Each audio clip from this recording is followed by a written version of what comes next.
أعوذ بالله من الشيطان الرجيم. بسم الله الرحمن الرحيم. واقتلوهم حيث ثقفتموهم وأخرجوهم من حيث أخرجوكم والفتنة أشد من القتل ولا تقاتلوهم عند المسجد الحرام حتى يقاتلوكم فيه فإن قاتلوكم فاقتلوهم كذلك جزاء الكافرين فإن انتهوا فإن الله غفور رحيم وقاتلوهم حتى لا تكون فتنة ويكون الدين لله فإن انتهوا فلا عدوان إلا على الظالمين. الشهر الحرام بالشهر الحرام والحرمات قصاص فمن اعتدى عليكم فاعتدوا عليه بمثل ما اعتدى عليكم واتقوا الله واعلموا أن الله مع المتقين.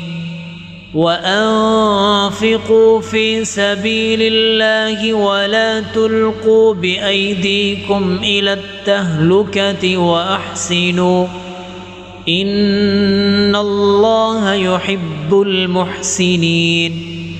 وأتموا الحج والعمرة لله فإن أحصرتم فما استيسر من الهدي ولا تحلقوا رؤوسكم حتى يبلغ الهدي محله فمن كان منكم مريضا أو به أذى من رأسه ففدية من صيام أو صدقة أو نسك فإذا أمنتم فمن تمتع بالعمرة إلى الحج فما استيسر من الهدي فمن لم يجد فصيام 3 أيام في الحج و7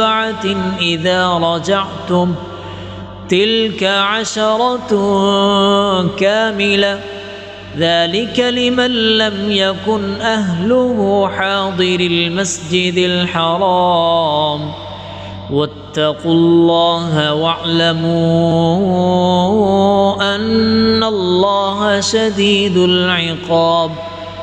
الحج أشهر معلومات فمن فرض فيهن الحج فلا رفث ولا فسوق ولا جدال في الحج وما تفعلوا من خير يعلمه الله وتزودوا فإن خير الزاد التقوى واتقون يا أولي الألباب. ليس عليكم جناح أن تبتغوا فضلا من ربكم فإذا أفضتم من عرفات فاذكروا الله عند المشعر الحرام واذكروه كما هداكم وإن كنتم من قبله لمن الضالين. ثم أفيضوا من حيث أفاض الناس واستغفروا الله إن الله غفور رحيم.